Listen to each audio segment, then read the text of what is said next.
Olá, meu nome é Moisés André Nissenbaum, eu sou professor do Instituto Federal do Rio de Janeiro. Então, essa é a aula sobre o capítulo 10 do CCNA1, que fala sobre a camada de aplicação.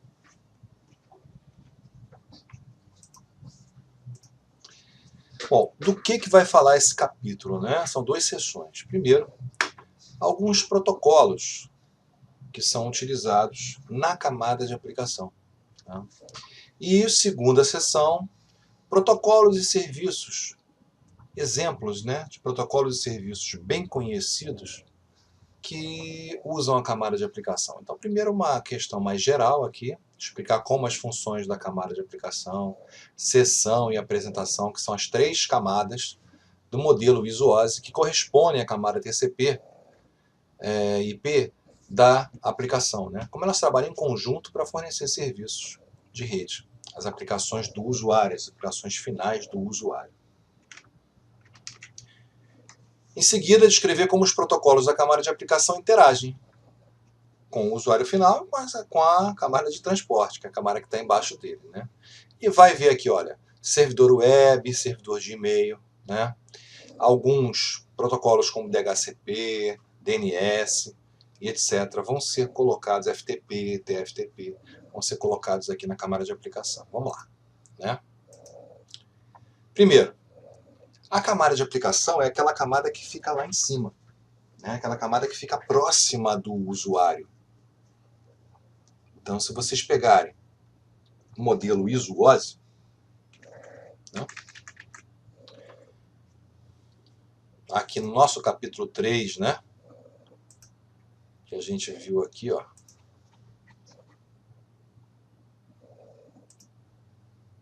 No nosso modelo de referência aqui, tá certo? A camada de aplicação fica aqui em cima. Então, essa camada de aplicação fica pertinho do usuário. É a camada que se comunica com o usuário, correto? O que mais? Os protocolos da camada de aplicação ajudam o quê? A transferir dados entre programas em execução, no host de origem e no host de destino, né? A camada de aplicação TCP/IP executa as funções de três camadas superiores do modelo OSI, quais sejam a aplicação, a apresentação e sessão. Tá? Alguns protocolos de camada de aplicação mais comuns são HTTP, FTP, TFTP, DNS, e-mail, FTP, blá blá blá, etc. Tá? Camada de apresentação e camada de sessão. Tá? E vai dar uma pincelada rapidamente, né, nessas duas camadas do modelo Visuose, que são englobadas pela camada de aplicação do modelo TCP/IP. Bom, o que elas fazem? Formatam, compactam e criptografam os dados. Alguns padrões comuns de vídeo, que incluem, por exemplo, QuickTime e MPEG, também são nessas camadas que eles são aplicados, certo? Também, ó, GIF, JPEG, PNG, toda essa compactação de imagem é feita pela camada de apresentação ali do modelo Visuose, tá certo? Alguns formatos de imagem, já falamos, camada de seção cria e mantém diálogos entre as aplicações de origem e destino. Tá? E a camada de seção é responsável pela troca de informações, para iniciar esses diálogos, mantê-los ativos e reiniciar sessões que foram interrompidas ou estão inativas. Então, a camada de transporte estabelece também sessões. A camada de seção, que é a subcamada da camada de aplicação, também estabelece sessões. Tá? Claro que não vai ser num handshake triplo, vai ser num nível superior, num nível de software, mas também estabelecimento de sessões. Tá? Ok? Aqui tá vendo? Reiniciar sessões interrompidas ou inativas, tudo isso a camada de aplicação pode fazer. Tá? Muito bem, aqui ó, alguns protocolos, exemplos de protocolos de camada de aplicação: DNS, DHCP, e-mail, transferência de arquivos e web. Certo? Alguns exemplos. Tem vários outros. Tá? É a camada que mais tem protocolo, é a camada de aplicação. Correto? Os protocolos de aplicação.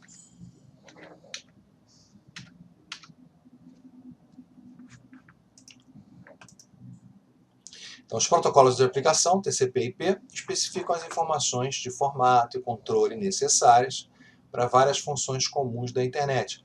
Os protocolos de camadas de aplicação devem ser implementados nos dispositivos de origem e destino e também nos hosts de origem e destino devem ser compatíveis para poder, obviamente, possibilitar a comunicação. Não adianta nada ter um servidor web se no cliente não tem um navegador web, certo? Então, o modelo cliente-servidor, né, nós já estudamos em outro capítulo, né, onde os clientes solicitam as informações, os servidores que fornecem, né, os processos cliente-servidor são considerados integrantes da camada de aplicação. Conteúdo da troca de dados depende da aplicação e o e-mail é um exemplo. Ponto a ponto, né, é um outro esquema em que, ora, um computador é cliente, ora, ele é servidor. Não existe função fixa. Tá? Exemplos disso, por exemplo, o torrent, no caso via internet, ou simplesmente a troca de arquivos entre dois computadores numa rede local, ou mesmo a impressão de um documento por meio de uma solicitação de um computador a outro. Tá certo? Então, algumas aplicações aqui, né? Ponto a ponto, né? Compartilhamento centralizado, tipo o torrent, tá? Índice que aponta para locais com recursos onde ficam armazenados. E um sistema híbrido, cada ponto acessa o servidor de índice para obter a localização do arquivo, não o arquivo em si. É assim que funciona o torrent, né? Então lá, ó. Isso aqui é torrent, né? Permite que usuários compartilhem trechos de vários arquivos. Um pequeno arquivo torrent contém informações sobre a localização. Rastreadores são computadores que monitoram. E essa tecnologia denomina-se BitTorrent. Alguns protocolos de camada de aplicação bem conhecidos. HTTP. Tá? O HTTP é um protocolo no qual um determinado endereço, geralmente web, tá? É uma referência do quê? Do servidor onde estão guardados os dados. Tá? As URLs e URIs são os nomes que a maioria das pessoas associam aos endereços da web. Tá? As URLs contêm protocolos, os nomes dos servidores, os nomes dos arquivos solicitados, fazendo uso do DNS também, né? Ele vai converter essa URL. O DNS faz o quê? Converte essa URL no endereço IP, tá certo? E aí o socket formado vai ser o socket formado pelo endereço IP do servidor e a porta 80 ou a porta 443, se for uma conexão segura, tá? E aí a comunicação se estabelece, tá? Como é que mais ou menos funciona o HTTP? Tem um navegador web no cliente que envia uma requisição GET para o servidor, tá? E envia, evidentemente, para o socket do servidor, que é o endereço IP na porta 80. E aí o servidor faz o quê? Envia um arquivo requisitado pelo cliente ao cliente, certo? Geralmente o arquivo é index HTML, index HTML, home HTML, start. Eu posso, na verdade, no servidor web eu posso configurar qualquer arquivo para ser o arquivo inicial, tá certo? Porque geralmente quando a gente requisita uma página web, a gente requisita só pelo endereço, a gente não diz exatamente que arquivo que a gente quer. Tá? Então o servidor web ele pega um destes arquivos, geralmente o index, e entrega para o cliente, tá certo? O navegador web ele pega e transforma o código HTML, né, numa página formatada, que é um código HTML. Por exemplo, quando eu Ctrl U no navegador, eu vejo meu código HTML. Tá certo? Repara, HTML não é o protocolo HTTP. HTML é a linguagem de programação de uma página web. Mas o que o servidor manda para o cliente é esse código aqui. O navegador tem um papel de transformar este código nessa página bonitinha aqui. Tá certo? Muito bem.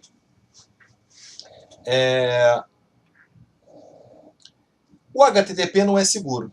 Se você quiser proteger os dados ou criptografar os dados na transmissão, você usa o HTTPS, tá certo? Que ele tem recursos de autenticação e também de criptografia. E-mail, né? O e-mail é um método que está chamando de store and forward. Por quê? Porque para eu ter uma conta de e-mail, eu não preciso estar conectado o tempo todo na internet. Apesar de que hoje em dia todo mundo está conectado o tempo todo com o celular, né? Mas eu não preciso necessariamente. Eu posso pegar, viajar e na volta ver o meu e-mail, que o meu servidor armazena, store, né? Armazena e encaminha, store and forward, as mensagens eletrônicas. Então as mensagens de e-mail são armazenadas num servidor de e-mail, né? E os clientes de e-mail, tipo Outlook, ou então os clientes que tem no celular, né? Eles acessam o servidor para resgatar esta mensagem, certo? Então, os protocolos usados nessa brincadeira de mandar a mensagem para o servidor e o servidor resgatar a mensagem do servidor, são 3. SMTP, POP, que está ficando em desuso, e o IMAP, ou IMAP. Tá? O que o SMTP faz? O SMTP é o protocolo usado quando o cliente quer mandar uma mensagem. O SMTP também é usado entre servidores de e-mail, tá? Então, logicamente, como é que é uma mensagem de e-mail? Um cliente manda para o seu próprio servidor o e-mail, este servidor encaminha para o servidor da pessoa de destino e o servidor da pessoa de destino encaminha para o cliente de destino, certo? Essa comunicação que se dá entre servidores, ela acontece usando o protocolo SMTP. E também a mensagem que é enviada do cliente para o servidor também utiliza o protocolo SMTP. Para recuperar as mensagens de um servidor, um cliente pode usar o protocolo POP ou o protocolo IMAP. O IMAP ele tem a vantagem, tá, de manter todas as cópias das mensagens no servidor. De modo que se eu tiver vários dispositivos acessando o meu e-mail, todos eles vão estar sincronizados. Tá? Com o POP já é mais difícil de fazer essa sincronização. Quando você usa POP, a princípio você resgata as mensagens do servidor, não deixa as mensagens mais lá, retira as mensagens do servidor. Oportunamente você pode até deixar uma cópia no servidor, mas quando você faz isso, você acaba tendo risco de ter duplicação de mensagem. Então o IMAP é um protocolo mais inteligente, é um que está sendo mais usado agora. O SMTP usa, teoricamente, a porta 25, mas atualmente está usando uma porta mais alta. Tá? E esse SMTP da porta 25 é o SMTP não seguro. Geralmente se utiliza o SMTP seguro. Tá? E aqui estão todas as funções do SMTP, né? Funções do POP e funções do IMAP. Tá certo? O POP usa a porta 110, tá? Quando você ouvir falar de porta 110, porta 25 é do SMTP e porta 110 é do POP. Tá? E o DNS? O DNS é muito simples. O DNS tem um banco de dados, uma tabela, com um monte de endereços IPs, e ao lado de cada endereço IP tem um nome, tá certo? Que é um nome fácil da gente guardar. Por exemplo, www.globo.com. É fácil da gente guardar. Né? Então, quando eu tenho aqui, por exemplo, né, quando eu faço uma consulta, né, quando eu faço assim, por exemplo, ping www.globo.com, antes de pingar é feita uma consulta DNS para fazer a resolução de nomes. Então, este nome aqui, ele é resolvido neste endereço IP. Tá? Existe a possibilidade também de uma pesquisa reversa. Tá? Tem sites que a gente faz aqui, ó, DNS reverso. A gente faz uma pesquisa de DNS reverso. Certo?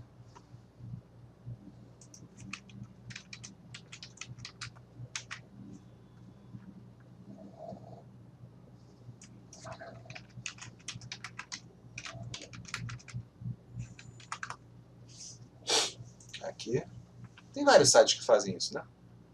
Esse é um site. Eu vou jogar o endereço do Globo, né? Que eu acabei de descobrir agora, que é esse aqui. Ele vai descobrir, ó, que esse aqui, né, provavelmente está no Brasil. E é isso aqui, ó, brtglobo.com, tá certo? Então ele acha. Uma pesquisa reversa. Desde que o servidor DNS permita, tá? Geralmente permite. Mas o normal é fazer a pesquisa direta. A gente também tem o utilitário NSLookup, que ele é mais sofisticadinho, tá? Eu posso colocar direto aqui, por exemplo, wall.com.br. Ele vai me dar aqui a resposta. Tem tanto o endereço IPv6, tá vendo? Quanto o endereço IPv4. Respondem a este endereço aqui. Nós pesquisamos no servidor atual que eu estou usando, que é 8.8.8.8. Mas eu posso usar também outro servidor, se eu conhecer outro servidor, né? Dentro do NSLookup. Eu posso usar, por exemplo, 8.8.4.4, que é um outro servidor da Google, certo? Então eu pesquiso, por exemplo, pesquisar o próprio Google, google.com. Tá lá. Achou o endereço IPv6 do Google e achou também o endereço IPv4 do Google, certo? Então esse é mais completo. Ele tem aqui vários comandos para serem dados dentro do NSLookup. É uma ferramenta e tanto, tá? Para a gente testar se o DNS está funcionando ou não, né? Continuando, né? Como é que é o DNS então? O DNS serve para os endereços que não são fáceis de serem memorizados, tá? Os nomes de domínio se tornam endereços do servidor, endereço IP, tá? Os computadores ainda precisam do endereço numérico, tá? Então o protocolo DNS permite isso. Alguns registros de DNS mais comuns são ANS, AAA e MX, tá? O registro A é esse que eu estou falando aqui em cima, que associa um endereço da web, uma URL, né, a um endereço IP, tá? Mas, por exemplo, o MX, ele serve para e-mail. Esse monte de A aqui é IPv6. Isso aqui é uma comunicação entre servidores de DNS. Então, na verdade, uma tabela, um servidor DNS tem várias tabelas. Não tem só uma tabela, tá certo? Tem vários registros dentro do seu banco de dados, ok? O comando ipconfig/display DNS, ele vê as entradas de DNS que estão salvas num cache, tá? Então aqui, ó, ipconfig/display DNS. Tá? Olha quantos eu tenho aqui. Então, vários registros que eu já fiz, várias consultas que eu já fiz a servidores de DNS, né, estão armazenadas aqui para não precisar gastar tempo de novo fazendo essa consulta, tá? Então, o que existe? Existe uma confiança que o endereço desses locais não vai mudar, tá? Por isso que fica armazenado no PC aqui, né? Ok? O DNS ele possui uma hierarquia, né? Então, os endereços da web possuem uma hierarquia, tá? Que geralmente acaba com um sufixo. Aqui ele está mostrando os sufixos dos Estados Unidos. .com, .org, .au. .au e .co são de outros países, né? Aqui nos Estados Unidos é que não tem esse último sufixo, 2 letras, né? Tem o servidor raiz de toda a internet, que é o ponto, só isso, certo? E daí vai subindo. O que eu tenho .com? Tenho yahoo.com. E dentro de Yahoo, o que eu tenho? mail.yahoo.com.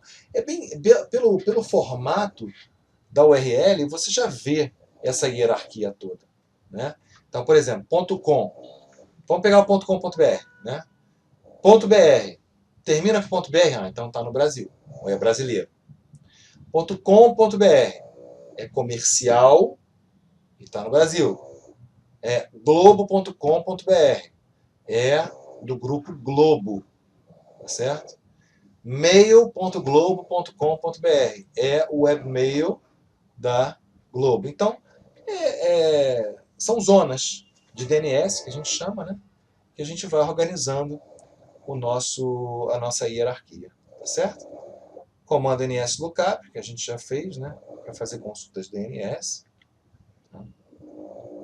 Mais um protocolo, que é o protocolo DHCP. O que faz o protocolo DHCP? Ele fornece endereço IP para os clientes de uma rede. Então, quando você liga um computador numa rede, geralmente ele adquire automaticamente um endereço IP. Para isso, é necessário que haja um servidor de DHCP numa rede. Só que esse servidor é muito simples, na verdade. Tá? E, geralmente, numa rede doméstica, quem faz esse papel de servidor DHCP é o próprio roteador. Tá?